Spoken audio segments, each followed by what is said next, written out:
and after work hours, because we feel like in some of these candidate forms they're not. And by making it on campus, it is more accessible to students so they can just walk after class.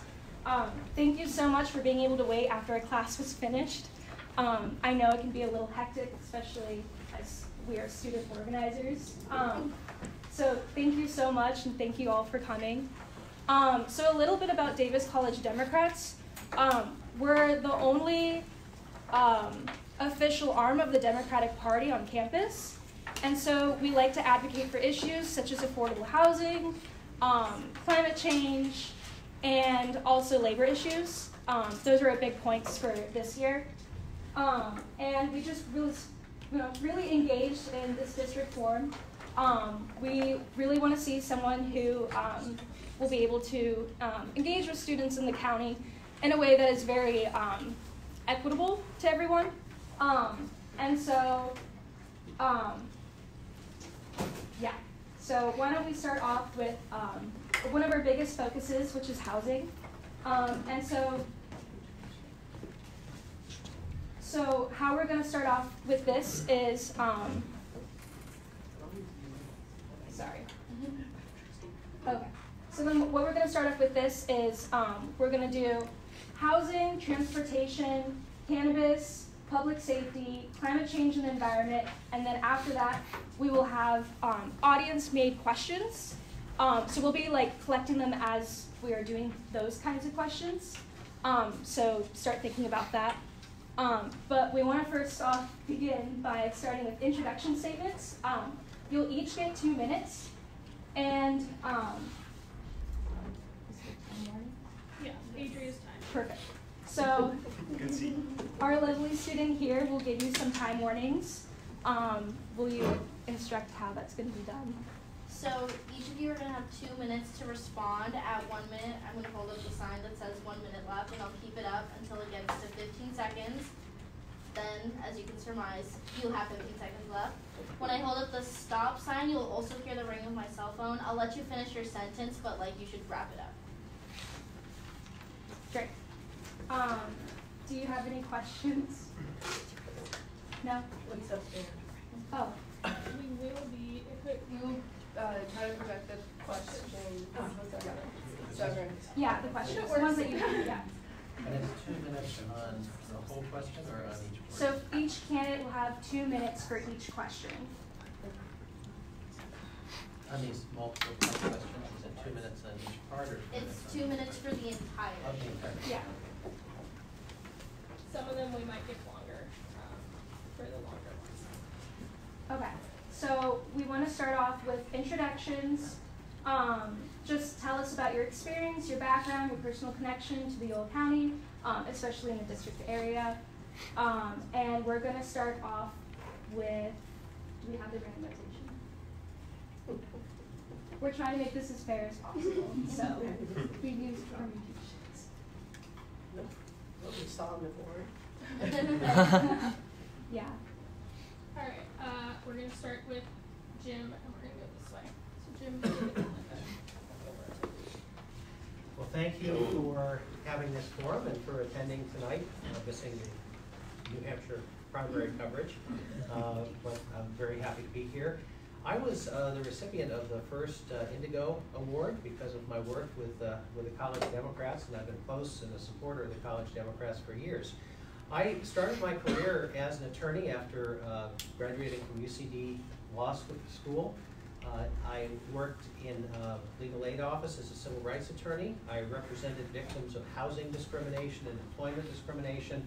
I had a particular emphasis on large apartment complexes where they were evicting large numbers of people, where there was a pattern that they were focused on racial minorities, particularly when they were doing so-called renovation and then taking some tenants back in. Well, what I found was they were taking the white tenants back in, but not the minorities. So we fought that and got a consent decree from the federal court to stop the practice. And that's been pretty much my whole career, has been working on civil rights, the rights of women and children. I worked with the legislature for about 30 years. I handled legislation having to do with the hate crime law, the stalking law, and numerous domestic violence bills, including the one that takes guns away from perpetrators of domestic violence. On the board, I have an advocate for programs for children, particularly how children are affected in the early years of life, an advocate for housing. I recently made the motion to spend $1 million to help the cities with the homeless problem, which I'll talk more about on the answer to the homeless question. I have also been a strong advocate for increasing the supply of housing and having the county partner with cities in order to do that. I worked very much on issues that affect the least fortunate members of our society, and I hope to continue doing that on the Board of Supervisors. Thank you.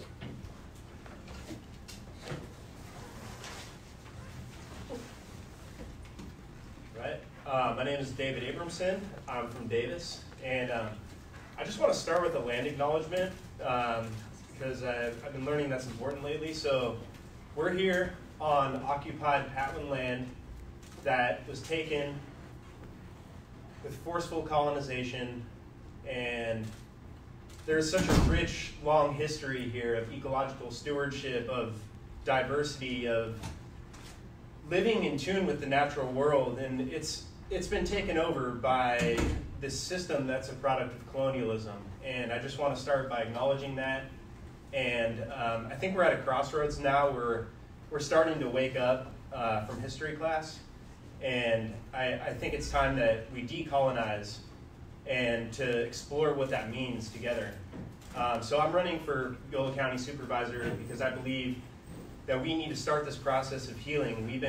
The status quo has just been destroying our planet. It's been disconnecting us from each other for so long. And I've been so inspired by the youth. And I'm running because, well, Greta Thunberg said, come on adults, do something. Come on, we have work to do. We need to save our planet. We need to start immediately. And there's just so much that we need to decolonize from. And I'm following the lead of the youth. I'm following the researchers who are telling us what we need to do. And I believe in a more beautiful future for us all. So that's why I'm here. I'm a student, I'm a teacher, I'm a researcher, I'm a musician. I really believe in this community, and I believe in the power of Yolo County with our towns, with our rural areas, agriculture, with our research institutions, that if we all work together with the indigenous communities that are still here, that we can find a way out of this. So, thank you. Would you mind if I stay seated? I have a bum foot. Can you see me okay? Thank you. I'm Linda Deos, and yes, I am running for supervisor. I can't, my foot is bummed out. I'll sit for the rest of the time too. Yeah, sorry, oh, thank you. I've been practicing law since 1995, and the focus of my practice is consumer protection. I've sued banks on mortgage fraud, student loan issues, representing people that have not had a voice of their own, and doing it client by client in federal court and state court, but also setting up clinics for people who need legal services, doing that if they don't have an attorney, teaching them how to work through the system. And then expanding from that to say, how can I help more people? What can I do to do more and more? And that's why I'm here. I mean, that's truly why I am here. In that we have a board of supervisors that has had some great people there, and I thank them for their service always. But it's also a board that's 5 guys, and it's been that way for a long time, and all of our top office holders, our district attorney, our county assessor, the elections guy, the top person who runs the county, they're all guys, it's 8 men. And I'm like, okay, what's wrong with that? Well, nothing per se, other than it's only one voice and one perspective. And I've got to say that, being gay, I've had to fight to have a place at the table. I've had to fight to be heard. Being a woman, being gay, all of that. And I think that brings a special perspective to somebody who's making policy decisions that are to help the most vulnerable in our community. It's there to represent all of us here. And if there's only one voice being heard, I don't know how everybody else can be better represented by that one voice. So I'm standing before you, or sitting before you in this circumstance, to ask you for your support to be another voice at the board. And I thank you for your indulgence while I sit here. Thank you very much. All right. So we wanted to clarify, sorry, each question within the sections will have 2 minutes. Sorry if that was not clear. So my name is Molly. I am the executive director for DCD. I'm going to be asking some questions about housing. So the housing crisis is arguably the greatest issue facing Yolo County and the city of Davis, where we live. And over the past few years, Davis City Council has committed to building new housing projects, which DCD has been supportive of. So our first question, we'll start with David, is what are your plans to resolve this issue? We'll have 2 minutes.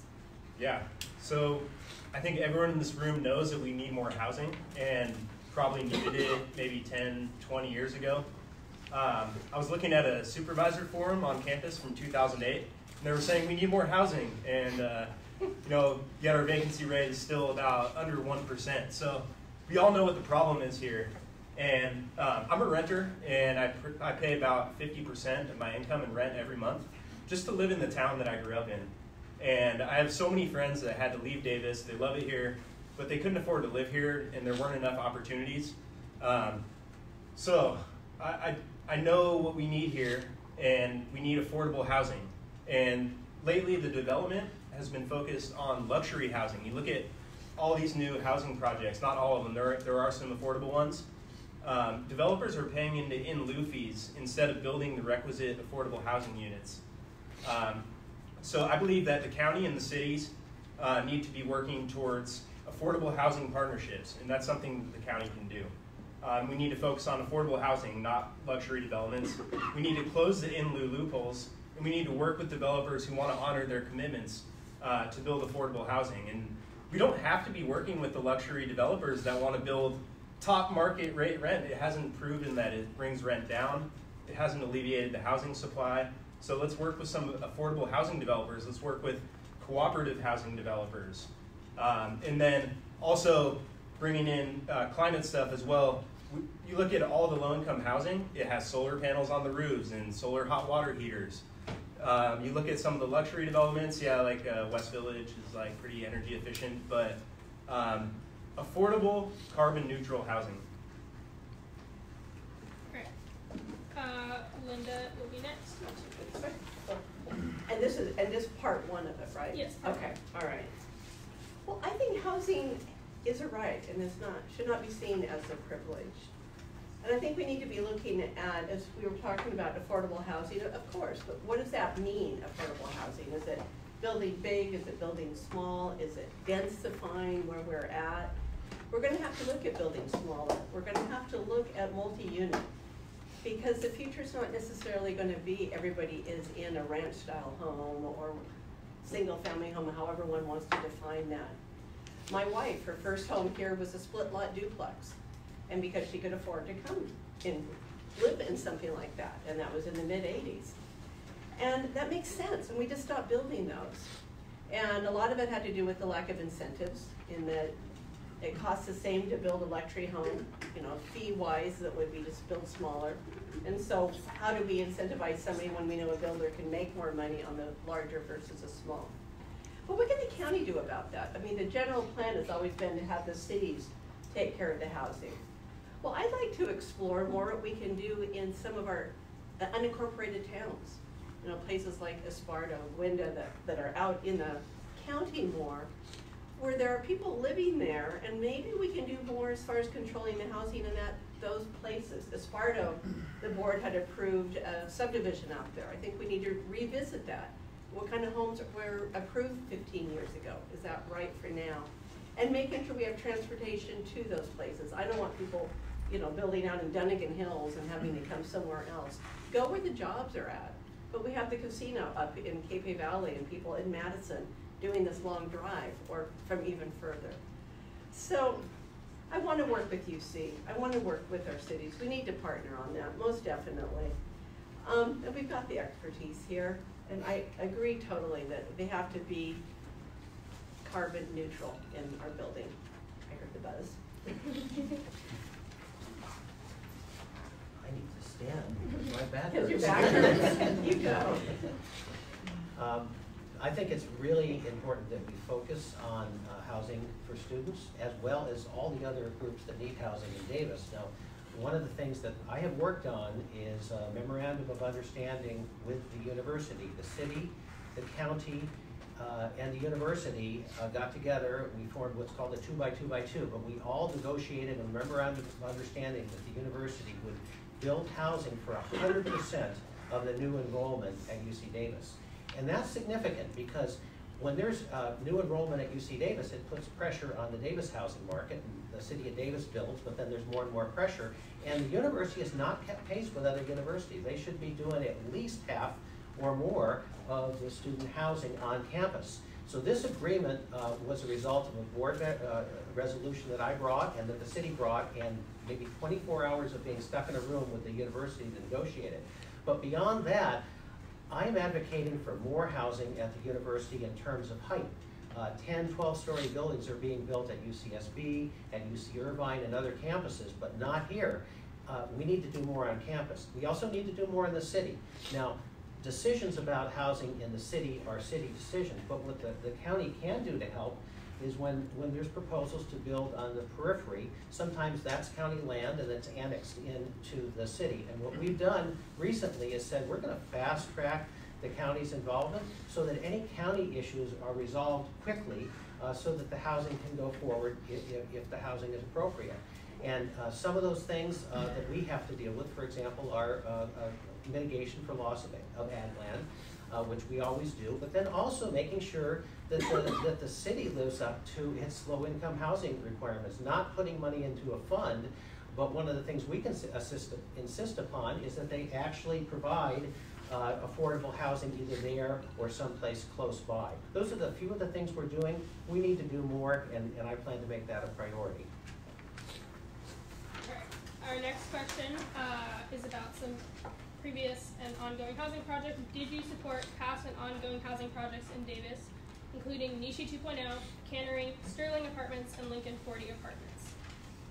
2 minutes, and Linda will go first.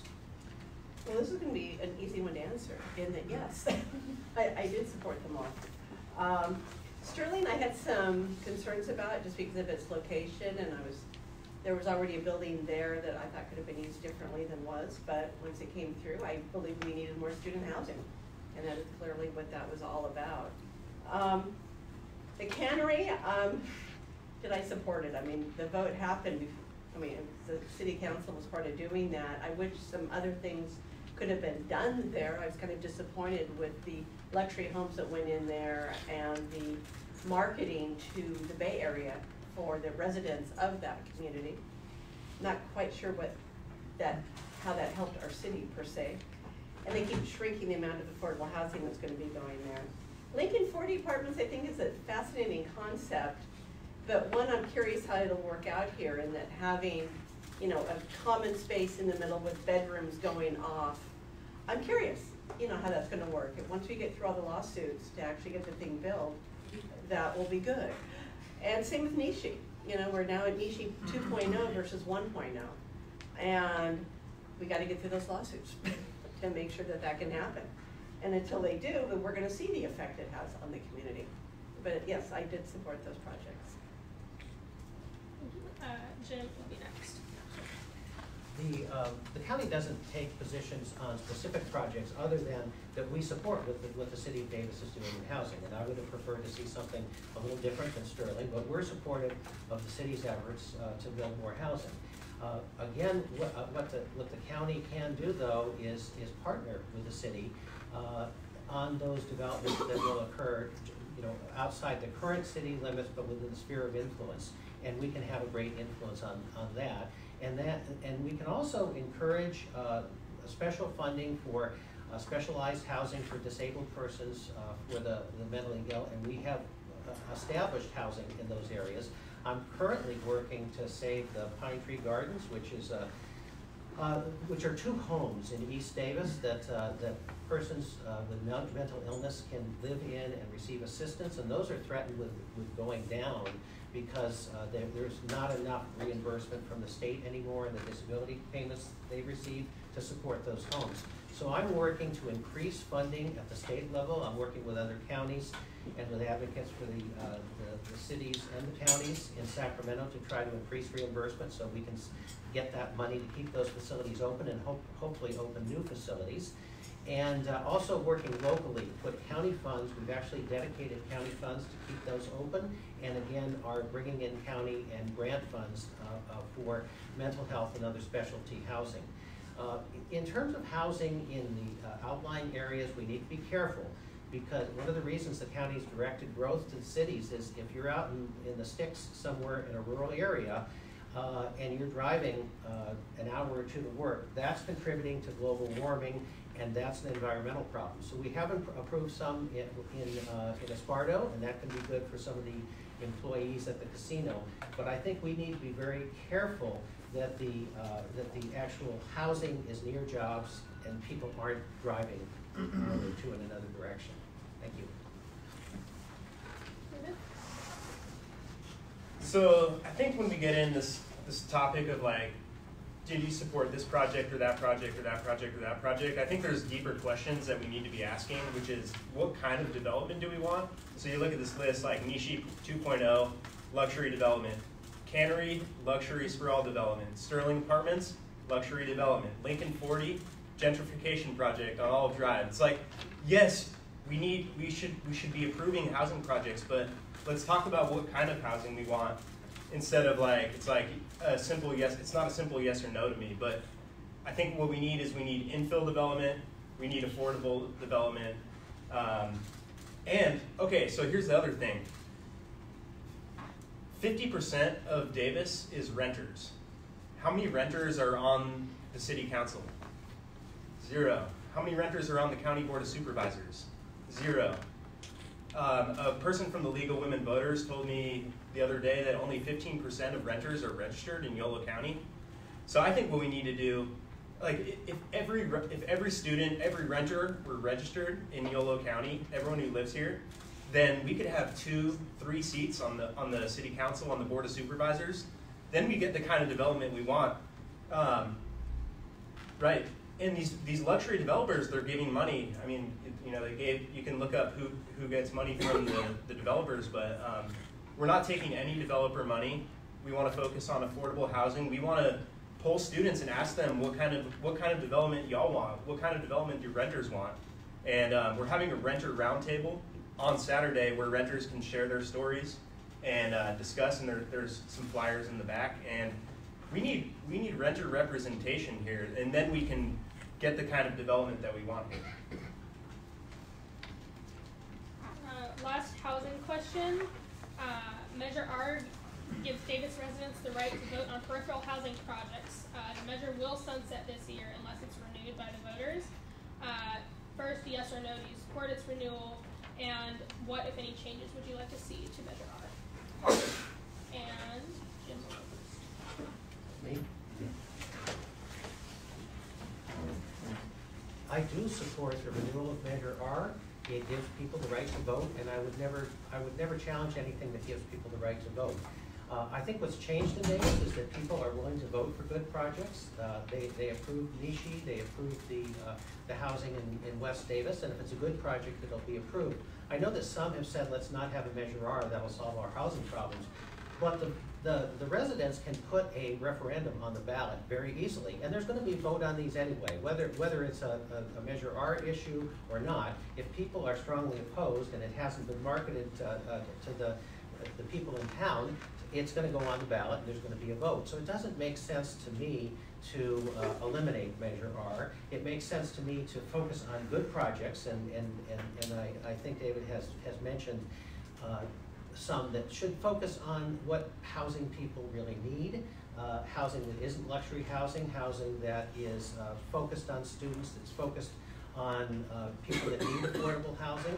I think good projects are passing, and I think they'll continue to pass, but I don't think that removing Measure R or not renewing Measure R will do any good at all. In fact, I think it might do harm because a referendum comes real late in the process, after a lot of work's been done and it's too late to change things. I think with Measure R, we have the ability to get an earlier vote, and we have the ability to work together to see that a good project is approved. And I will support a good project under Measure R, and as will other members of the boards of supervisors. But that is a city decision, and it's a decision that the city voters will have to make, and I support that right to make the decision.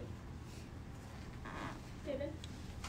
Yeah, I support Measure R as well. I think we need infill development. So it's the 21st century, and we've done a lot of expansion through all of the lands, and that doesn't sit right with me. And I think ecologically speaking, we need transit-oriented development. Like I really like that the location for the new project at U-Mall, putting all those beds right there. It's right across from campus. So I think, yeah, Measure R is good for all the reasons that Jim mentions, and people have deserve the right to be able to vote on what projects they want.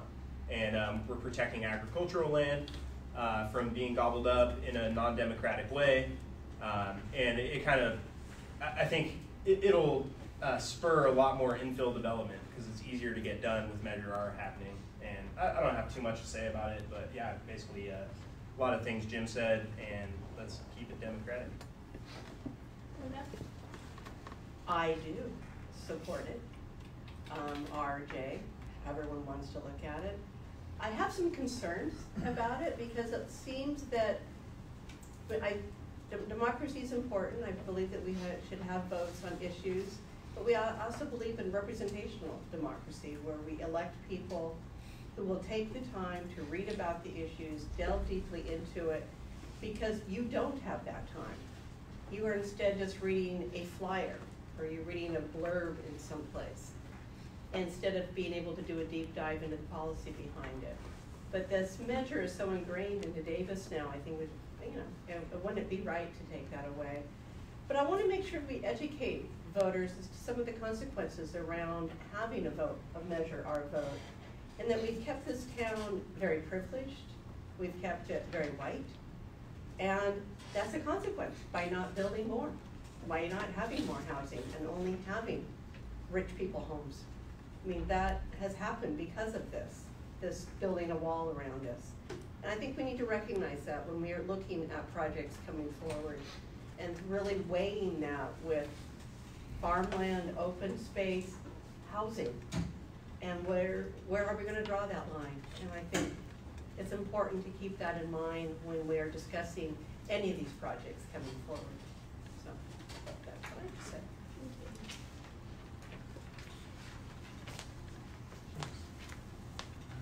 Thank you so much for your answers. I'm a little under the weather, so excuse me if I sound a little off. Okay. So our next questions are regarding transportation and services specifically for small towns. And so the question we have is that roughly 88% of Yolo County residents live in one of Yolo County's 4 cities, so that's Davis, West Sac, Winters, and Woodland. But the remaining residents live in small, unincorporated communities throughout the county, like Knights Landing, Esparto, and Yolo. And so what are your plans to address the needs of these residents? And how can Yolo County improve its transportation services so that residents can easily access businesses, services, and schools in Yolo cities? And Molly, who is starting for this question? Yeah, I think it's David. Yeah. All right, David. Cool. So I'm a big proponent of asking communities what their needs are and then designing solutions. So I don't think any of us in this room know what's best for someone living in Esparto or living in Dunnigan. I mean, we have some idea, but really we need to ask them, like, what are these people's, what's their ideal life? Do they want to commute super far, or do they commute because of lack of local opportunities? So that kind of gets into this idea of envisioning what an equitable economic system looks like. You know, we're going to talk about cannabis later, but there's big cannabis happening out there. How much equity is there? How many job opportunities are there for people in Dunnigan, Esparto, and in Cape? Right. So are they getting opportunities, or are they just getting low wages and pesticide drifts? So I think another opportunity that we can like, we should be thinking in terms of local circular economies, not this like, oh, there's no opportunity here, so we need to help, you know, commute 40 plus minutes, right? So that's just not sustainable. So I support things like AB 626, which is the Home Cook Alliance bill, which allows people to open home kitchens, with proper safety regulations, because that is a concern. But we need, basically, like, you buy a tomato from Safeway, and 80% of that dollar leaves the community. You buy a tomato that's grown in Yolo County, it circulates. That brings like 4 times the amount of wealth to a community. So we need to be thinking in terms of opportunity, and yes, we need to be connecting transportation to all these areas so people aren't in cars and electrify. Thank you so much. This is Yeah. my, okay. Excuse me. It's tough when we've got 88% of the people living in just 4 towns, and then the rest are in these small communities or on farmsteads. Yolo's gonna have to re-examine whether or not we're gonna do a transportation tax. I mean, we tried to get one through before and there weren't the votes for it. And I'd like to revisit that again. I mean, we've got 25 counties in California pass supermajority local transportation measures. Why can't we do that here? In the past, we've always been a vote shy, one place or another. And I'd like to see what we can do around that. Because until you can get people out of their cars and into another vehicle, high occupancy vehicle of some sort, to move them from place to place, we're going to stay in those cars and continue moving about in that way. I do want to look at what's needed in the communities and what they feel they want. He talked about the kitchen idea that the state passed a law that says people can have their kitchens in their homes, but it's up to counties to do their thing. Our supervisor said, we feel that our health inspectors can't keep up with that, and I respect that. But why can't we explore doing something of 5, 6 community kitchens throughout the county? Maybe in Esparta, maybe in Clarksburg, maybe somewhere where we all can come in as like a cooperative. And those could be inspected, and people could use that to build equity, to build a way to come out and through food service, and that would be something. I want to look at child care options. Esparta had developed a great child care program with the schools for the kids. Maybe that's needed in other communities as well. Look at the housing we need to be developing. Do they want it there, or do they want to commute from Woodland and here to other places? You're right, we need to talk to them about that, but we need to have that conversation. And we haven't had enough of a conversation in the past decade. So that is where I would be focusing. Thank you. The transportation is one of the most difficult and expensive things you can do. Supervisor Saylor and myself proposed would have been a half-cent sales tax with a quarter cent going to preschools and a quarter cent going to transportation, and it didn't have enough votes on the board. But what we're doing now is we're looking at available funding, and there's more money available from the state. So we're looking at all available funding, and then we're going to assess whether or not we should go forward with another attempt to raise funds for both preschool as well as transportation. Now, I think in the rural areas, I agree with David that you do have to ask them what they want, and probably one of the most common things is seniors that live in those cities, because they don't necessarily have access to a vehicle, and it's hard for them to get to a bus, and the bus service isn't necessarily that great. So what we're going to look at when we get some additional funds from the Area Agency on Aging is the possibility of an Uber-like service, and they're experimenting with that in Sacramento, where you could have a small bus that would pick people up at their homes, not necessarily on an app, but it could be a phone call, because not everyone has access to a smartphone. But the idea is to be able to get the service directly to the homes and then to the places they need to go, as opposed to a large bus that they might not be able to get to, and it's difficult to maintain that service.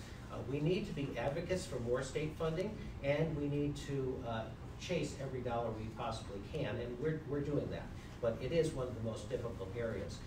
In terms of the home kitchens, I did want to mention that, because the problem is not what the Board of Supervisors did, it's what the state did. The state prohibited counties and cities from regulating health in anything beyond the very weak health regulations in the state law, which don't require have regulations into hand washing and sanitary utensils, and don't have unannounced inspections. If we could do a project to ask the state to allow us to do a pilot project with good health standards, then I think we could develop a program in Yolo County. Thanks so much. The next topic that we wanted to cover today was cannabis. So the county proposes to amend its general plan and county code to continue to regulate and potentially reduce or expand allowed cannabis activities in the unincorporated area of Yolo County. And so the supervisors are looking at 5 different alternatives. And so what we wanted to ask was, what are some issues that you, as supervisor of District 4, want to see addressed in the review of the alternative regulation and policies, and why? And then what are your plans for the cannabis industry for Yolo County? And so we'll start with Jim. Well, this is coming before the Board of Supervisors for a permanent ordinance. We've had a temporary ordinance in effect for the last couple of years, as well as a cannabis tax.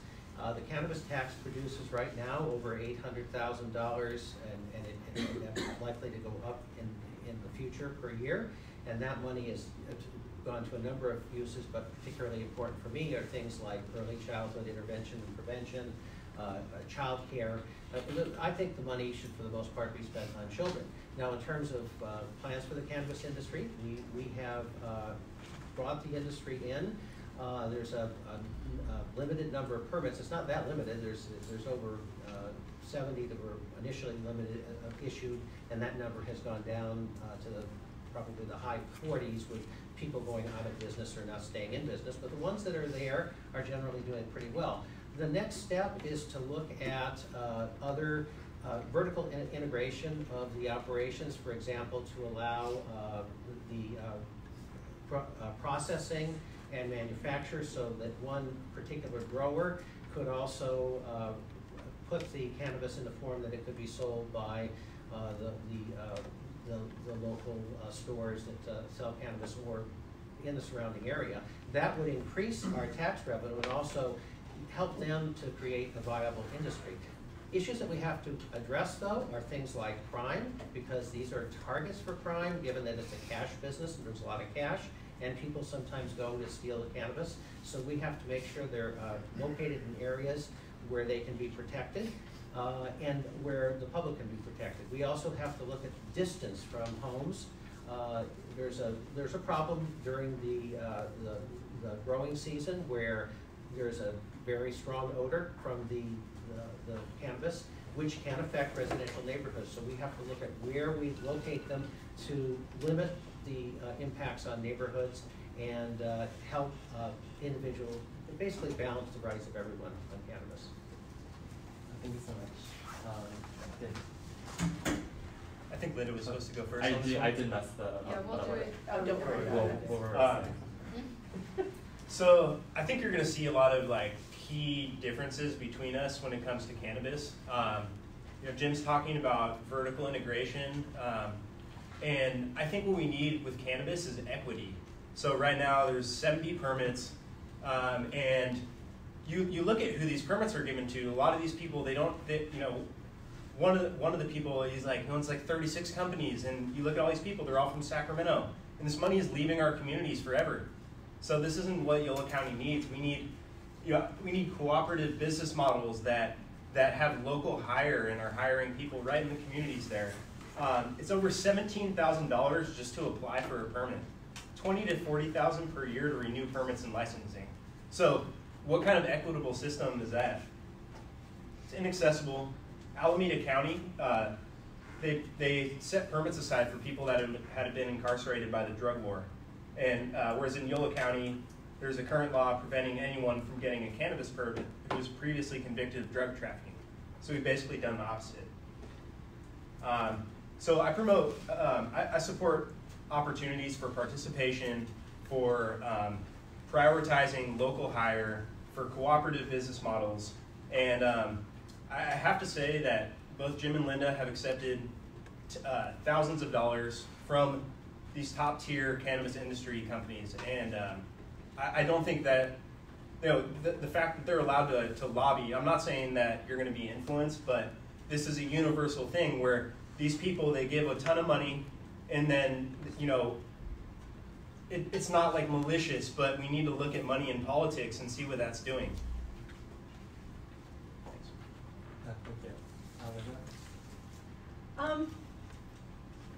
We do have some issues here, and we need to decide where we want cannabis to be in our county and what kind of role we want it to play. I mean, it's here. The voters passed it. The district passed it overwhelmingly, wanting to have cannabis grown in Yolo County. And so let's accept it, and let's see what we can do with that and going forward. I do want to look at the vertical integration. I think that is where tax money can come in, and we are looking at manufacturing of it, processing of it, distribution of it. I mean, just with our location here in Yolo County, and the quality of our soil, and the quality of our sunshine, is that we are prime location with regard to the Bay Area, which is apparently a place where people buy this, among other places. And it's easy here for folks to come up here, for the retailers to come here to purchase. We do have to look at equitable issues. We need to look at, do we have indoor growing? That's more expensive, that takes more energy. Outdoor growing, we have issues with odor. But growing up in a farm town and being near a dairy farm, there was quite an issue with odor there, with silage and stuff. We are an agricultural county. Smells come with that. Another thing we're going to have to take a look at is, what do we do with hemp? You know, do we want hemp to be here or not? We currently have a moratorium on it. Is that the right thing to do? Maybe it is, maybe it's not. But that's still being explored. How do we bring those two together, or do we not bring them together? And the source of the money, I think that is important. The source of the money on who owns these facilities and such, that is important. And who are the investors? Where is that investment money coming from? I think that needs to be more transparent going forward. I would leave it at that. Thank you so much.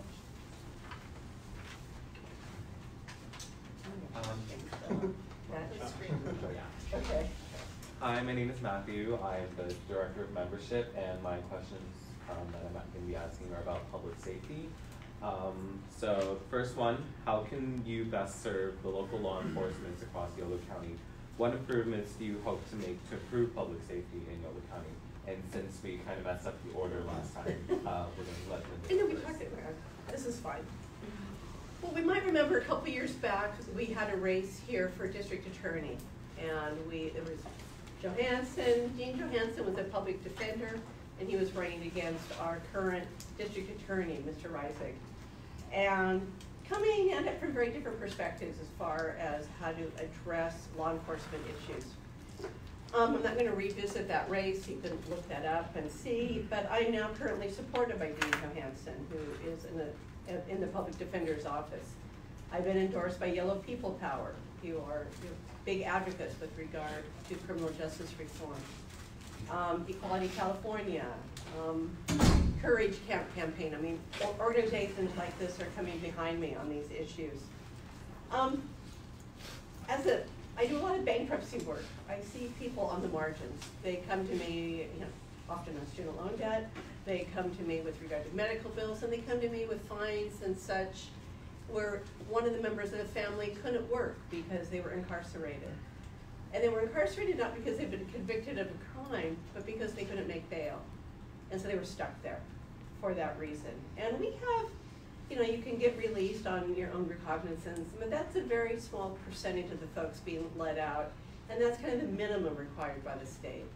I'd like to be able to look at what more can we do with the elimination of cash bail, because that is such a burden on folks, and it's such a burden on people who have less money, because I can commit a crime, somebody else who is black or brown commits that crime, maybe I have more money or maybe they have more money, and it all comes down to money on who gets to stay in jail or not.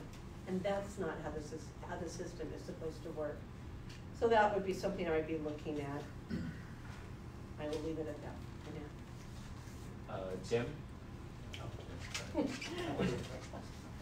That's fine. Well, I'll start by telling you what the county has been doing, what I've been doing specifically. We have been trying to get people with mental illness and substance abuse out of the criminal justice system, out of the jails. We set up a day reporting system as an alternative to traditional incarceration, which means that people go there in the day. They're not incarcerated. They don't spend the night in jail. They go there and they get programming. They get drug treatment if that's what they need. They get mental health treatment if that's what they need. They get anger management. It's a wraparound service. Whatever their particular needs are, we serve them. There's also a lot of vocational assistance. We brought in the union apprenticeship programs, which means that they start out in a pre-apprenticeship program where they're actually paid to work as an apprentice.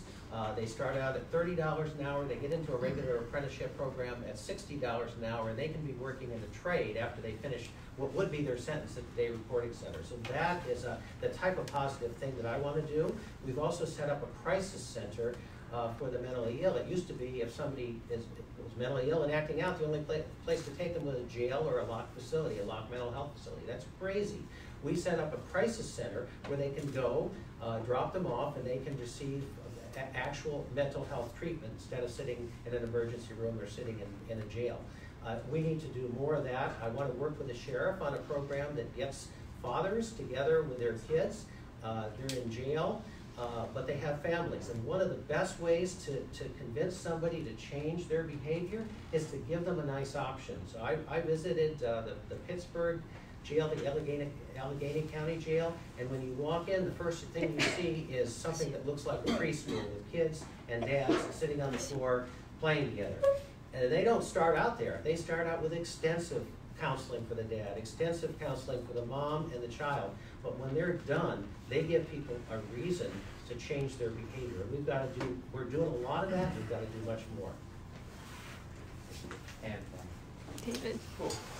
So, going back to the question, it says, how can you best serve local law enforcement across Yolo County? And what improvements do we hope to make? So, I think we all deserve the right to feel safe at night when we go to sleep. And I think we need to feel secure in our communities, right? And we all know what happened last year, with the tragedy of Natalie Corona, that was super tragic. Not because she was a police officer, but because she was a human that was killed in our community, and we all deserve that. And I think there's real dangers out there, and our community should be protected from them. I'm not super pro police and saying, oh, we need to police, be patrolling every street, right? I think we need to figure out how healing can happen and how we can address the root causes, right, of violent society that values violence and capitalism, and we're creating sick individuals. So we're going to be running around putting out fires until we address the root issues. And that's something we all have to figure out collectively. I don't have all the answers for what the root issues are, but going back to the idea that this land was, this country was founded on violent colonialism. This is a legacy of our nation, right? And there's good things that have come from it too, but the idea of decolonizing our entire society, right? So we're not gonna get rid of police. We don't have any alternatives, right? There's no community role to fill that. So when there's violence, when there's safety issues, then it's we call the police. I think we need to figure out other ways of protecting our communities, but until then, we have police and they fulfill that role, right? So I'm curious about how law enforcement can serve the people and our planet. So we'll talk about that next one. Okay, and the second part of this topic is there's growing concern that law enforcement across the country unfairly treats people of color, leaving some people uncomfortable around law enforcement. How can you ensure that law enforcement officers are held accountable for their actions and that the public trusts their law enforcement, especially in the wake of highly publicized instances, including the Picnic Day 5? And we are starting with David. Yes. Yeah, so the idea of racist incidents and profiling it didn't start with Picnic Day 5. It's been going on for a really long time. Police used to fulfill the role of runaway slave patrols in the South. So we're dealing with a deeply racist history, and they're not in Davis, really, but you look at police departments all over the country, and there's white supremacist gangs. There's some really troubling stuff that needs to be rooted out of our police force if we want to have them be fulfilling that role of serving and protecting. So I think like any person of color knows that the police are not unbiased, right? So I think we need to retrain our police. We need to be focused on de-escalation. That's one thing that I think the police they're not really trained in that. They're trained to use force, and you see it. I've had interactions with the police where they're operating out of fear and poor training. So we need to really focus on de-escalation training. In Yolo County, we've disproportionately incarcerated Latino and youth individuals more than other counties. So we are dealing with problems of racism in our county here. I've been at Standing Rock, I've been in Occupy, I've been at student strikes in Davis. And why is it that the police are standing on the wrong side every time as an institution when they get called in?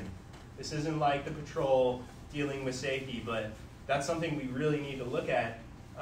And the police should be standing with us. They should be going to these fossil fuel corporations and arresting them for destroying our planet and spewing unhealthy air.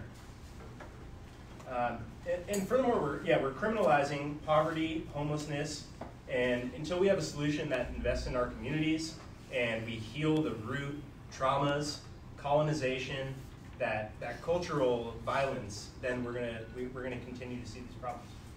Thank you. Next up is Linda. I think we need actual oversight and accountability, and not just with our police and our sheriffs for the county, but also going kind of higher than that. What is the accountability of the sheriff himself? What is the accountability of our district attorney? I mean, that is our policy is set. It's the district attorney who determines what level of crime you're going to be charged with. Is it a felony? Is it a misdemeanor? The cops out there make arrests, but it's what happens beyond that. And that's where we need to look at where is the bias? Where is that training happening with those folks? And there was a bill recently that was going to the legislature, whether or not we should have oversight of our county sheriffs. And I talked to our county sheriff, and he was like, no, I'm held accountable by the voter, and that's sufficient. Is that how we should feel as a community? Is that enough? Or do we have oversight over that individual and what's happening there? We've had plenty of grand jury reports of our county jail and other practices, and I think we need to continue looking at that. We do have bias. We do have, be it conscious or unconscious, we can see that just by the numbers of who's going to jail and who's being arrested.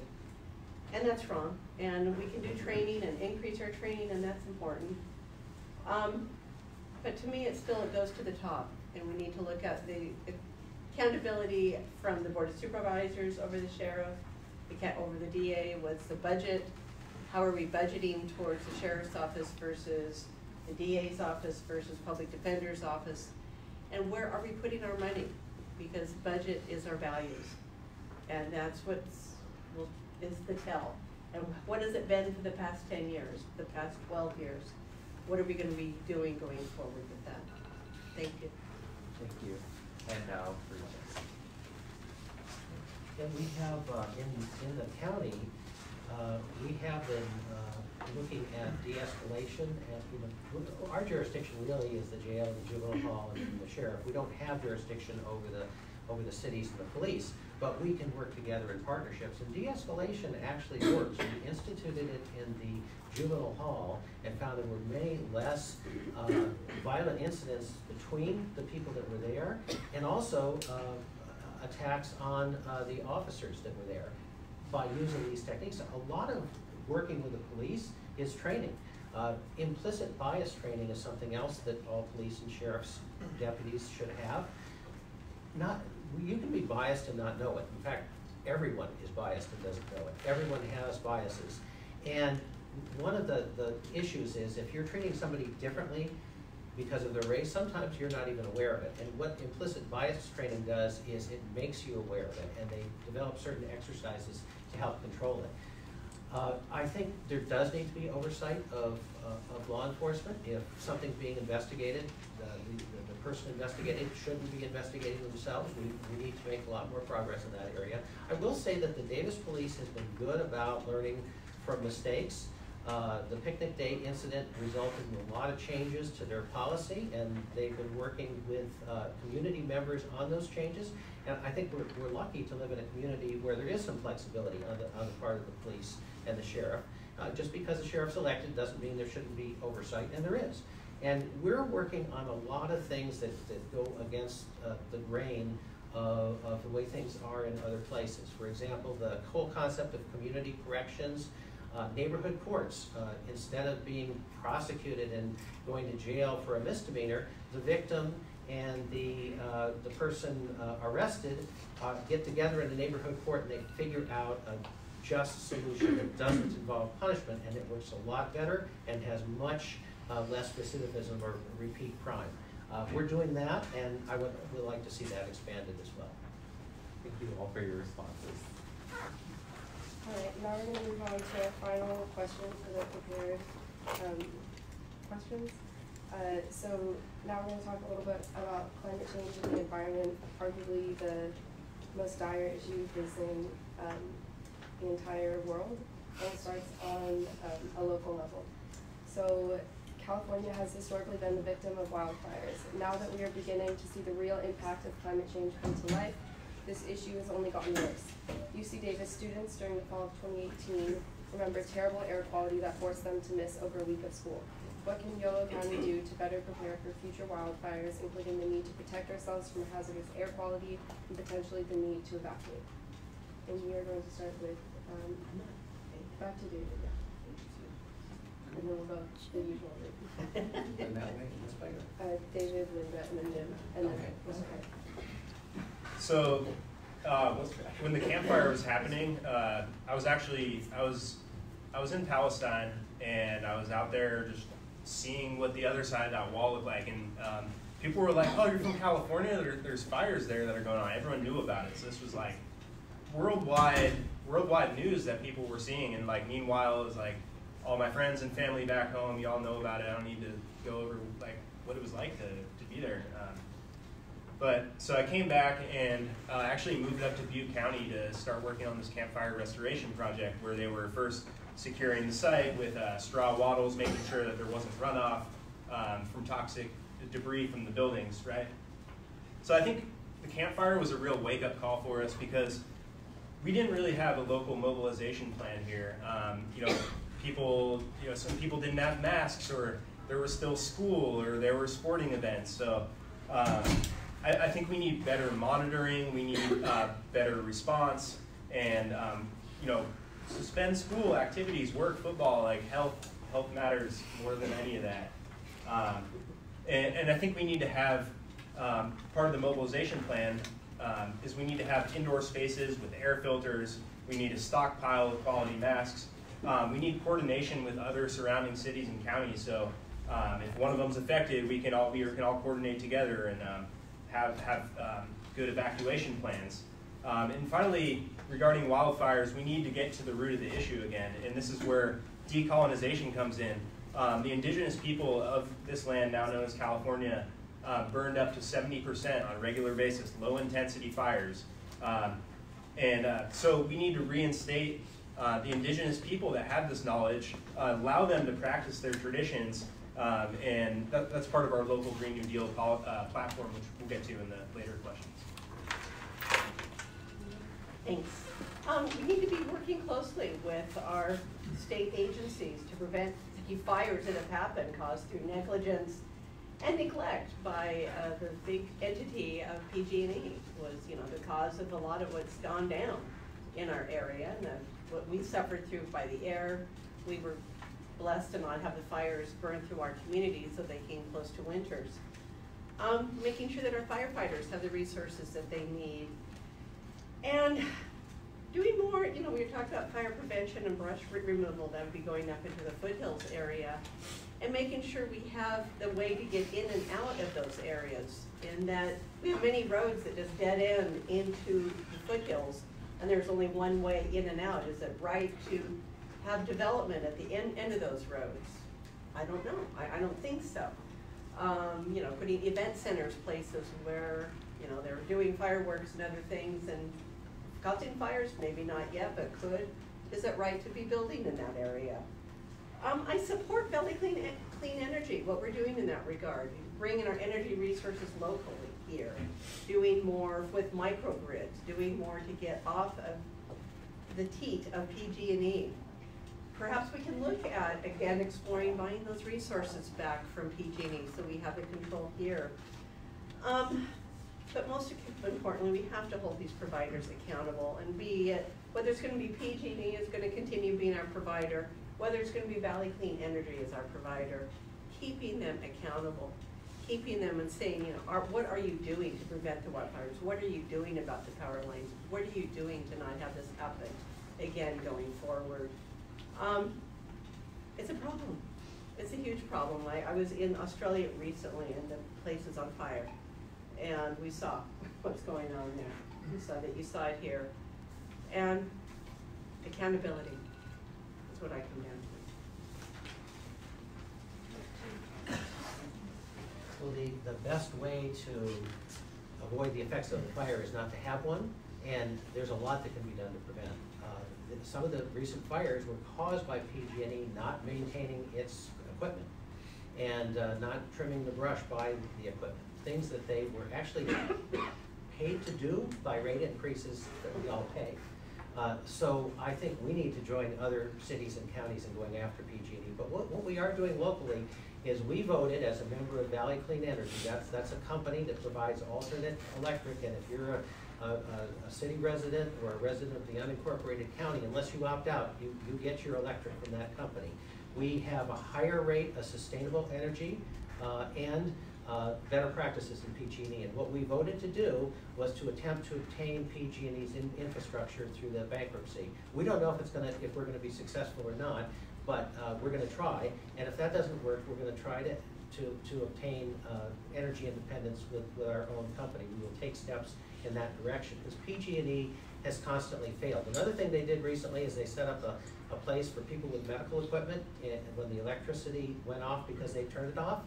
And they had all these people, you know, on wheelchairs going into a parking lot that was uncovered, unprotected with one plug. That was their idea of service. I've spent the last year working on an emergency plan to get seniors out. You know, if you have grandparents that, you know how easy it would be for them to walk to one of these rally points to be evacuated. So we need to know where people are, and we need to have a plan to get them out.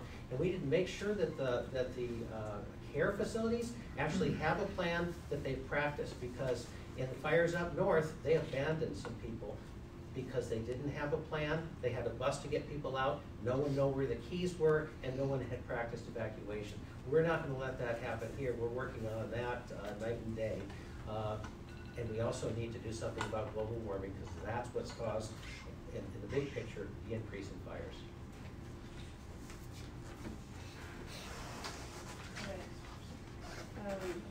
Recently, progressive movements have become increasingly conscious of the intersectionality between climate, environmental issues, and social justice. What environmental justice issues concern you, and how can Yolo County ensure that groups that are more vulnerable to environmental consequences are protected? And we'll start with. I think it's because it was Dave last time. Yeah, so I make sure. Okay. I know. That's fine. Sorry. Well, I've been working on environmental justice issues for a long time. I worked at the state capitol for almost 30 years, and one of the things I worked on in environmental justice was taking a look at rural counties that don't have the ability to prosecute environmental cases. There's environmental prosecutors in big cities and big counties, but a lot of rural counties didn't have anyone to do it. So these environmental violations in an area with a lot of poverty and a lot of lack of equality had no ability to enforce the law. So what we did was we set up a program using money from environmental settlements to send environmental prosecutors to those counties so environmental cases could be heard and settled. Locally, I think it's really important that whenever we look at a project, we look at what is the impact on the low-income community. You know, if you're next to a freeway or you're next to a facility that's spewing pollution, then the individuals in that community are adversely affected. So whenever we make decisions as a county, we need to look at what's the impact on the low-income community. As we go forward on climate change, a local climate change policy, it's important that we try to provide jobs, and this is something David has raised in the past, to people from the minority communities who have suffered the most from some of the environmental violations, and that we make sure that the impacts, if there are impacts across the board, that we try to mitigate those impacts on the lowest income people. Currently we have a climate action plan, which was one of the first in the state, which has made the county energy neutral, zero use of energy, and for county operations. The next step is to go to zero energy usage by 2030 for everything in the county. Just today, we voted to spend money to take out a significant loan to change retrofit all our county buildings for energy, and we're going to use the energy savings to pay that loan over a 15-year period. There's much going on in the area of energy, and we need to make sure that we deal with the impact on the community, particularly low-income people. Right. So going back, it's about the climate movement and increased consciousness of intersectionality, right? So I feel like historically the climate movement, and it's always been super white, and it's amazing to see now it's like the youth and women of color and indigenous people are at the forefront of this movement now. And I think what we're realizing is these root causes.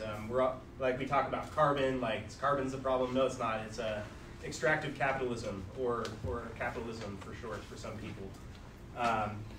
So what this movement is pushing for is a just transition. So it's not like, oh, we fixed the carbon issue, we're all done, and meanwhile it it affected all the poor people and all the people in rural communities, and people of color in Louisiana who still have cancer from all these toxic stuff that's going on there.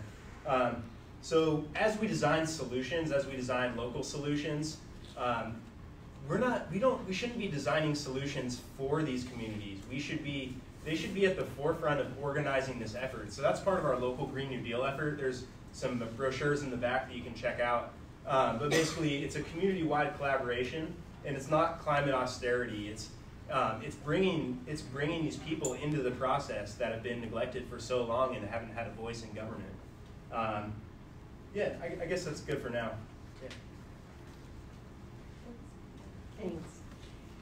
Well, air and water quality are key in our county. Obviously, we were just talking about the smoke issues that were here during the campfire and such. But we also have the woodland biomass power that's northern part of the county that spews out a lot of toxics into the air. And recently they've been fined, and that's just something where I really commend our DA for going after them and doing that. But was it enough? Is a few million enough to punish them for what they continue to do? That concerns me. It concerns me that we've got chromium in water in areas outside of Winters, that people cannot use the well water there. It's unsafe. They cannot use it. That's in our own county. We have areas between here and Woodland where the water is not good to use. We had problems here in Davis when we were just on well water before we had the new system coming in with river water. Those are real issues happening here in the county, and they've been happening for several years now. And that concerns me, that we've not been focused on those enough. I do want to bring everybody to the table on this. I think David's right about that. I mean, it's been fascinating watching the indigenous people in Australia and their fire techniques and what they were saying in one area of Australia versus another where they were practicing those techniques and the lack of fires there. And the same thing here, who are the communities being affected? What is important? How do we make the changes here locally? And that's why I think we need to be embracing many of the aspects of the Green New Deal that way. But, you know, let's be clear, we have issues right here that I think need to be addressed immediately, and that would be our water. Thank you. I just wanted to make a quick announcement. We were passing around note cards. Please write down questions. They will be anonymous, and we'll pick the top 2 or 3 questions after this climate change subject. Alright, the next question. How would you reconcile the differences between the agricultural industry and environmental activists in order to promote a greener economical industry? I think it's, Yes. I think it's right. Lost track. I know. It'll all. I think it's me. Yeah. I think it's me. We definitely need to bring everybody together on this, and I think we need to work with many of the farmers in our community that are already practicing in areas of sustainability and cover crops and regeneration of agriculture, regenerative agriculture, different buzzwords for it. I mean, we have the Rominger brothers who just won a national award for the work they've been doing. They're outside winters. Let's copy that. Let's see what more we can do. And you know, it's going to cost money too to go in this direction. And how do we compensate our farmers?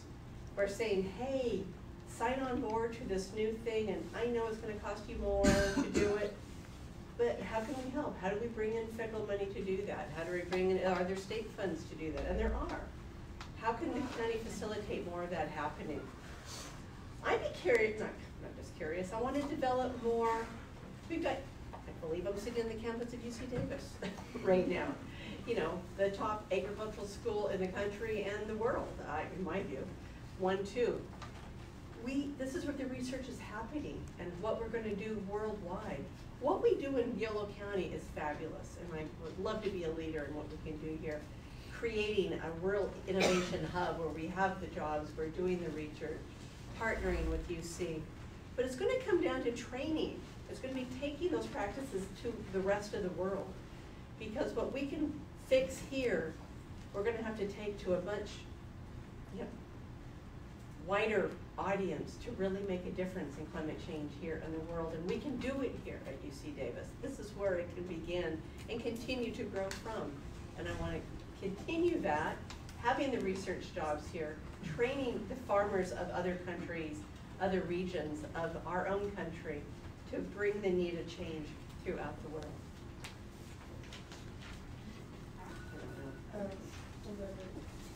Jim. Mine? Okay. Yeah, we have actually probably one of the most progressive counties in terms of farmers and environmentalists working together. If you go to the capital or you go to other counties, it's environmentalists on one side, farmers on the other, fighting each other. In Yolo County, we've changed that dynamic. Now, one example is our habitat conservation plan.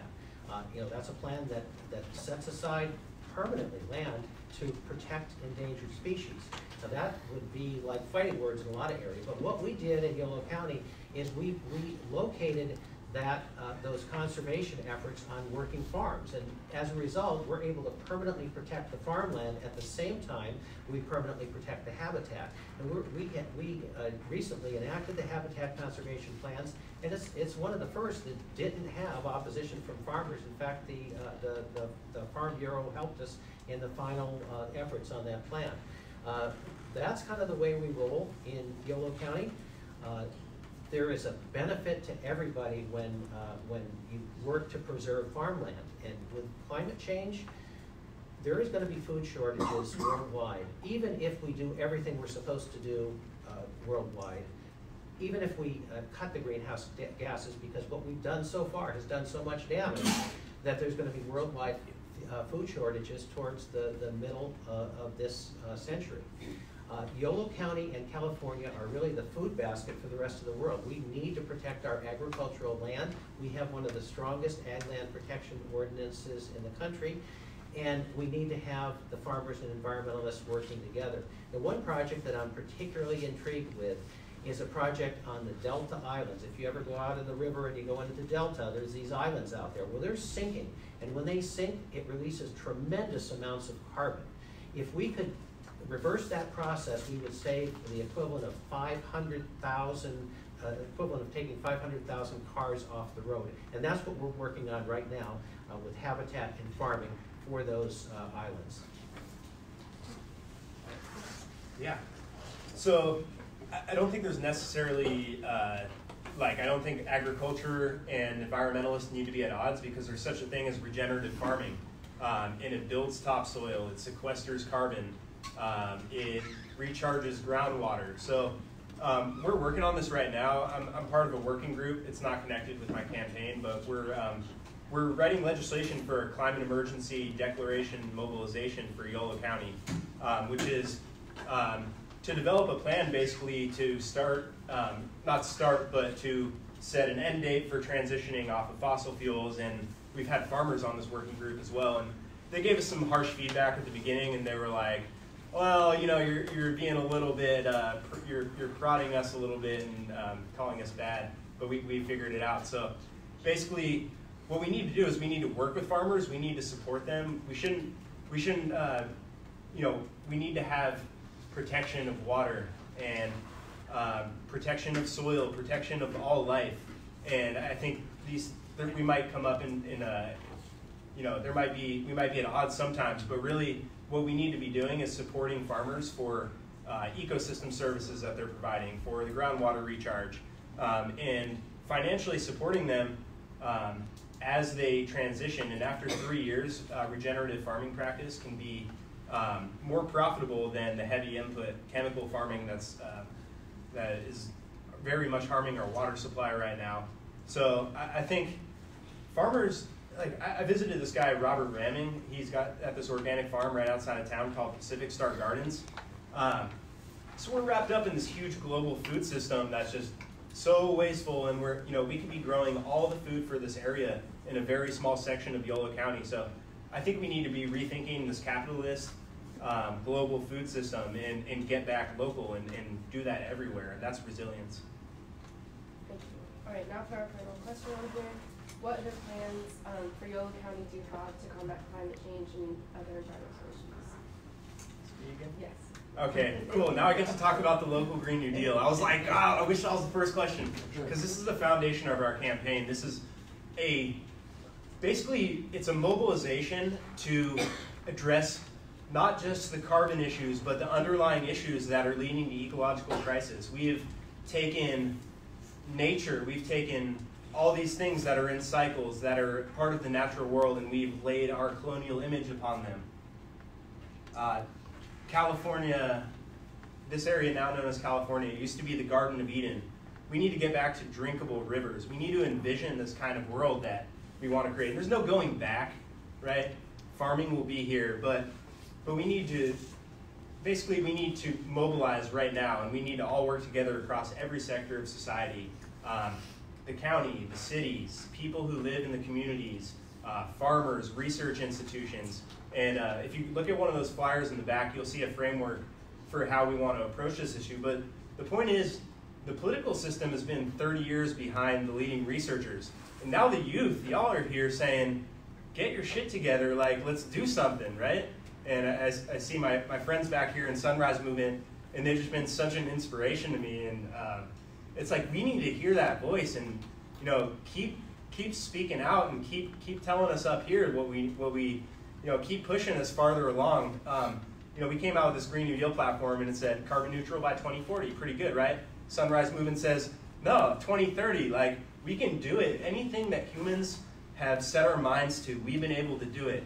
And I'd like to quote Jim Provenza here as he was talking about the moon landing, right? He says, he said that, right, so John F. Kennedy said we're going to the moon, and the engineers didn't know how to do it. Guess what? We did it. And I really appreciate you sharing that. And yeah, we can do this, and we can do it together, and let's do it right now.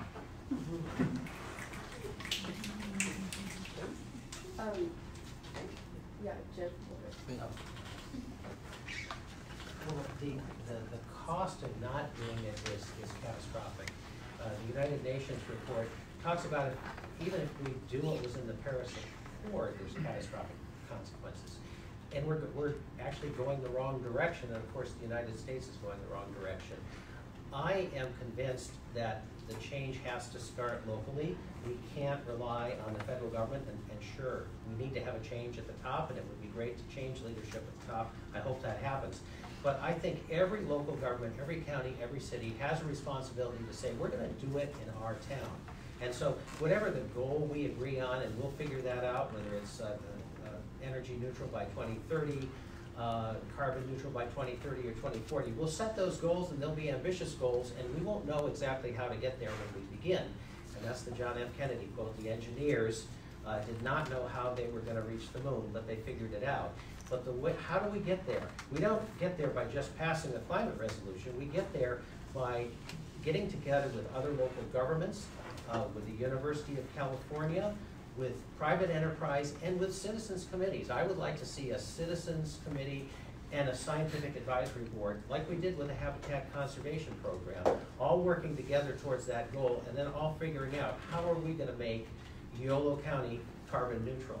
And when we do that, that will be an example to other counties. Other counties, I guarantee other counties will follow our lead. Whenever we do something new, they're always out there asking for, well, what's your plan? How did you do it? And so it starts here. It starts now, and I agree with David, let's get it done. I'm going to be the pessimist here in this respect. We should have been doing this 10 years ago. We should have been doing this 20 years ago, and we weren't doing it. And now we're in this position where climate change is happening. Climate change has happened. And I don't know if it can be a moonshot. I really don't know if we can engineer our way out of this thing. That's a lot of hubris of saying that we can do this right now. We need to accept the fact that the climate change is happening and deal with what is the reality of our world right now. And that's going to mean, what are we doing about our water right now? What are we doing about our food sources right now? It's not going to be, oh, we're going to get something fixed in 10 years. Oh, we're going to do a resolution. We're going to form a committee. We need to do it now. We know what needs to get done. We know we need to get out of cars. We know that we need to stop with our carbon. We know what we have to do. Just do it. I'm just tired of hearing, let's make a plan. Let's make a plan. I know that's famous for somebody who's running for president. And bless her for her plans. Let's just get it done and make it happen now. Let's get the microgrids built now. Let's have our multi-unit housing here now. Let's have our transportation happening now, because we're past that. We are past the point of, we just have to look at Australia. We look at the coronavirus. It's happening now. Please, please, let's not stop talking about it, and let's just get it done and do something about it. Thank you. Can we have a minute or two break before we go to the Yeah, question? we just have a minute break. 1 minute? Everybody stretch. Yeah. Can I also Take submit care a of yourself. question? Because I'm Yeah, doing this, yeah. Also, So in this break, feel free to submit questions. You can use binder paper. We have also postcards. Just, you know,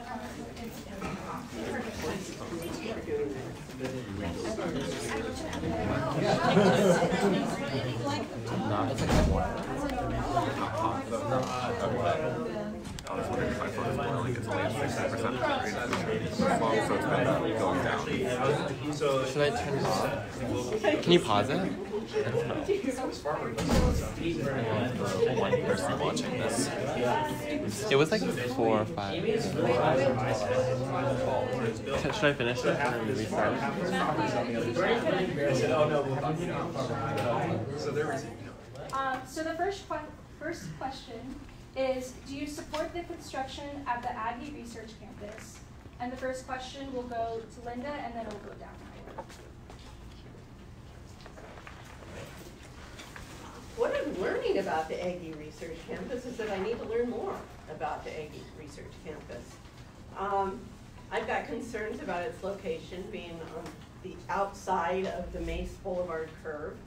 It's kind of been, I don't know, a traditional thing of building inside and not going out there. So I'm kind of interested about traffic impacts by having it out there? How is it going to be integrated into the community and into the campus? I'm concerned that it's just and I say just a housing project, not a innovation center idea behind it. I want to know are they just going to be building luxury homes, or what's the order of things and how do we guarantee that that order happens?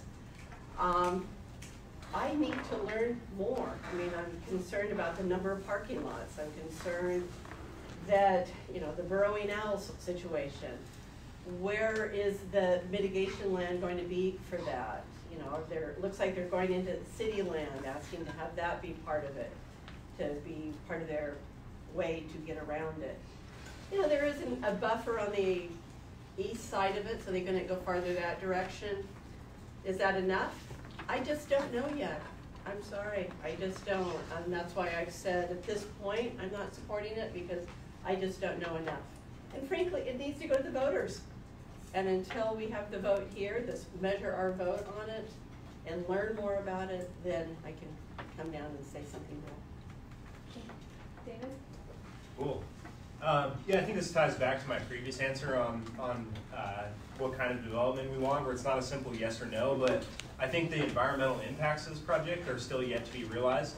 And I'm not just talking about like the EIR process where, it's like, oh, okay, it meets these requirements, but really talking about what kind of development we want and what kind of development will usher in a new era of transitioning from fossil fuels and transit-oriented. And Linda mentioned the parking spots. So I think, is it the best we can get?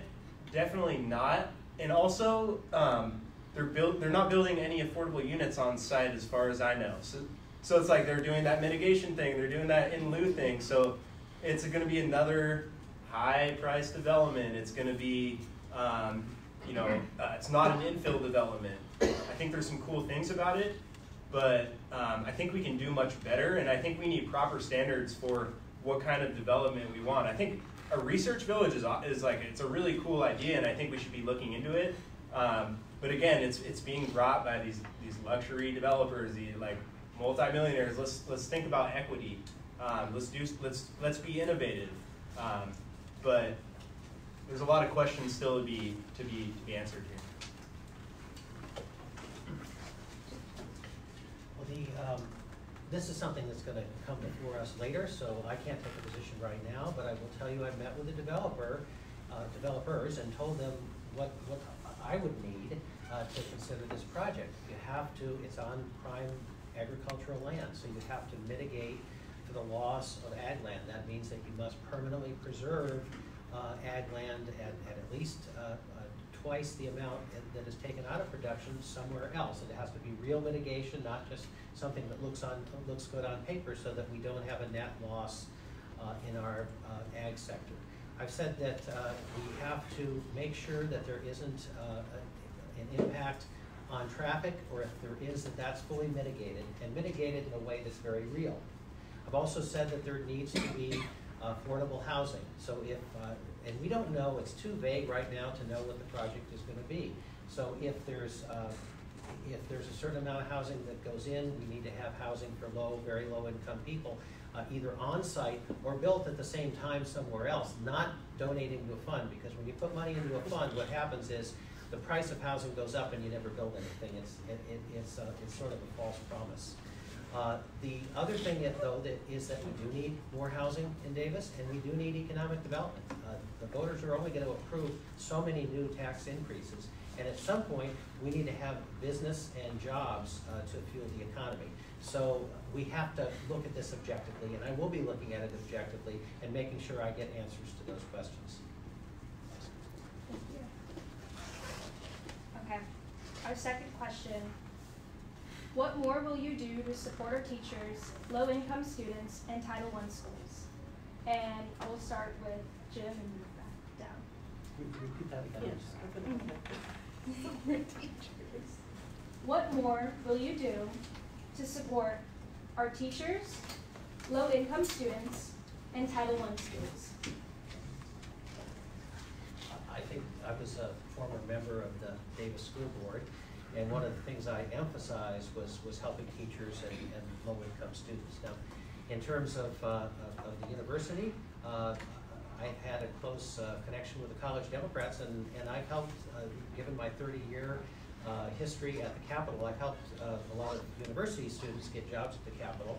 I have worked to bring in funding for education. One of the things that we're looking at right now is how to bring in money for preschool. There's new state money available, and we are looking at every aspect of that funding and trying to determine how we can draw the most down. I'm sitting on a task force with the county superintendent of schools, with another supervisor, and a lot of advocates in the community for that funding. And then once we figure out what we can bring in, we're going to look at what more money we need, and then look at the possibility of another tax measure similar to what we did before, that was transportation and preschool. I think also what the county can do is to partner with schools. Now, we don't have our own schools, our county schools, but what we do have is a school in the juvenile hall, for example. And one of the things I've done is made sure that we have bilingual teachers, and that we're addressing the needs of students in improving the educational program. I brought in the Yolo Arts, because we find that kids that are in the juvenile hall benefit by having an art program, a drama program, some of the things that we take for granted in the Davis schools that just don't exist in those other areas. And in particular, bringing in, again, an apprenticeship program like we have in the jail, but making young people available for the apprenticeship program. There's a lot we can do, even though it's not the direct jurisdiction of the county, but there's a lot we can do through partnerships to help with education.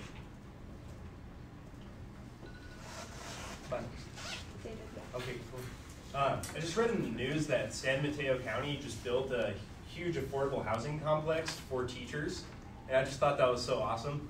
So, yeah, it ties in. Teachers don't get paid a ton of money, and it's difficult to become a homeowner. So I think having in New Orleans as well, they as they were rebuilding the lower Ninth Ward, they set aside these very, very affordable, like $50,000 homes to purchase for teachers in New Orleans. So teachers are doing such important work, and they're raising, they're with kids more than a lot of parents are sometimes, and they have such an important role, and we really need to value that role in society.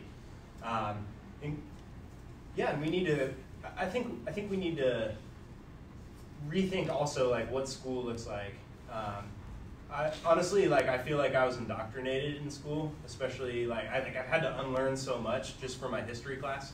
And I think as we envision what kind of world we're moving towards, let's re-envision what our schools are doing, and first of all, let's teach proper history, but also let's train people in real life skills and how to participate in these solutions, and bring in ecology, and bring in permaculture, and bring in social, real social studies and gender issues and all these things. So. I think it's a community-wide thing, and it's a cultural thing, and Davis has always been really invested in schools, and I think we have an opportunity here just to be at the forefront of the next version of what school will look like.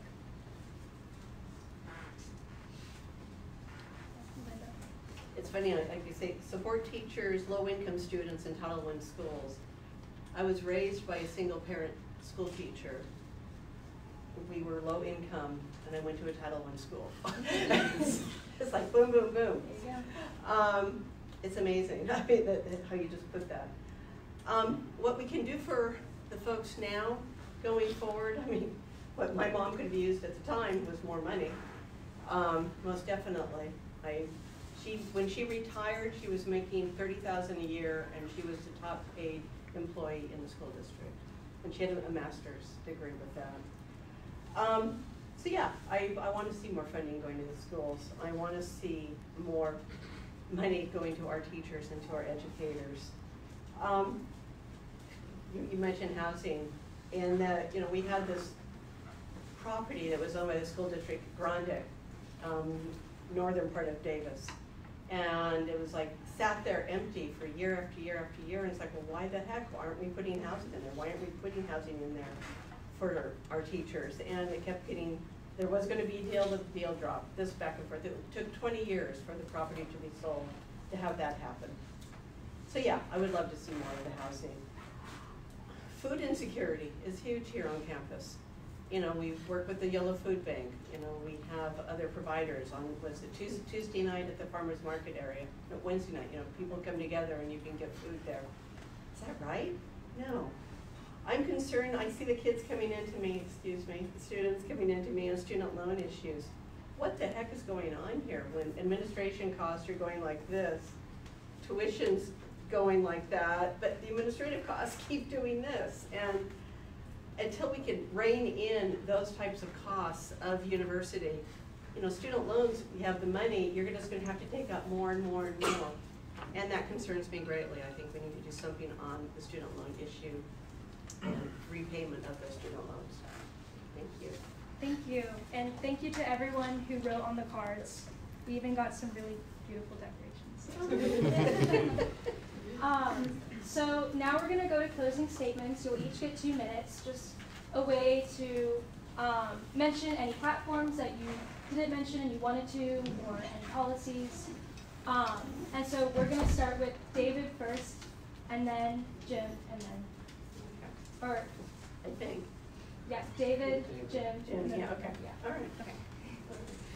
Yeah, thank you all so much for coming here on midterm week. It's like, I know you all sacrificed to be here, so I just want to acknowledge that. And yeah, I think we're in really interesting times where it's like, we're at these like crossroads of converging crises, but I personally see hope for a brighter future, and I feel like we're waking up.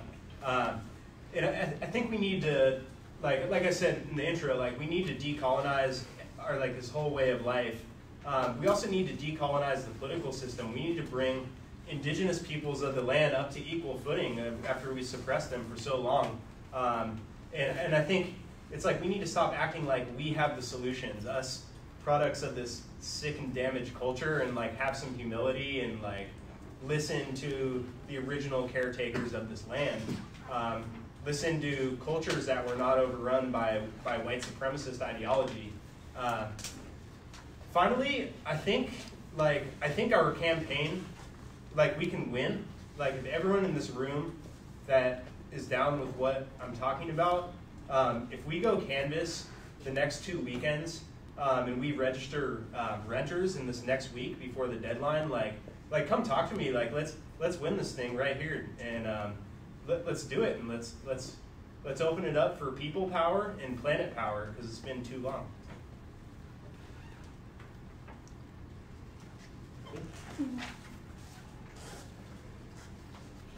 Well, again, thank you for attending tonight and for listening to us talk. I'm very proud to be on a board of supervisors that has established what we call the YOLO way, which means when somebody comes into our offices, we don't say, sorry, there's nothing we can do to help you. We say, what can we do to help? And even if it's not our particular job, we find a person that can help that individual. I was approached by some tenants at a mobile home park in South Davis, and it was a place that had a lot of poverty, a lot of Spanish-speaking people, and it turns out that the owner of that park was selling the homes to people and then not transferring the title. And these were Spanish-speaking people. They were presented with a sales agreement in English without translation, and they were usually putting down their life savings. That might have been $10,000 or $15,000, but all the money they had. Everybody refused to help. Every place they went, the Attorney General, the state housing, nobody would help them. They came to my office, and I put together a task force. I pulled in county council, the district attorney, the housing agency, the chief administrative officer, and we got civil actions filed against them, recovered restitution of almost $200,000, and for those who were still there, we were able to get title to their mobile homes back. That's just an example of the kind of thing we do in Yolo County. We are fighting on mental health, for better mental health services, to divert people from the jails to mental health service. We are fighting to provide better services for children and seniors. We are working very hard. We didn't just start on climate change. We've been doing this since 2009 when I got on the board, and we passed the first climate action plan coordinated it with our general plan. We became neutral on energy for the county's operations, and nobody else has done that, no other county, but we're taking the next step and we're saying the whole county should be carbon neutral. And I don't accept the pessimism of we can't do this, because we did it and we continue to work on it every day, and we're going to accomplish our objectives. And thank you. What is it? We're at 10 o'clock and you're in the midterm time, and gosh, what dedication. Thank you very, very much. I know what it's like to put in time and to see what's, to create a goal and to pass that goal and to see what you can do. I've been walking these streets for the past, year and a half, frankly, and talking to voters door after door after door and listening to them and hearing what their priorities are and hearing who they feel is representing them and who isn't been representing them. And saying, this is wrong. It's not right that we don't have a voice, that there's a huge segment of our population that's not being heard. It's not being heard in a position of power. And people are just shocked by that. Shocked that there isn't a woman on the Board of Supervisors. Shocked that we don't have any women in positions of power in the county. And they want to change. And it's like, thank you folks for your service, but maybe it's time to go in different directions and build upon what has already happened here in the county. I'm gay, and I've been on the outside. I know what it is to be the outsider. I know what it is to be the one who hasn't been heard. I know what it is to be beaten up for being who I am, losing a job for who I am, and being marginalized for who I am. I can't say I know what it's like to be somebody who is black or brown or Asian or whatever it might be. I don't. I'm white. I have privilege that way. But what I do know is that I can bring a new voice to the Board of Supervisors, a voice that needs to be heard, and that it's time that it gets heard again. And I know that together we can build a better Davis, we can build a better county, we can build for our future, and it's going to work for everyone. And that's why I would be honored to have your vote and your support. And thank you. Thank you. Thank you for everyone coming.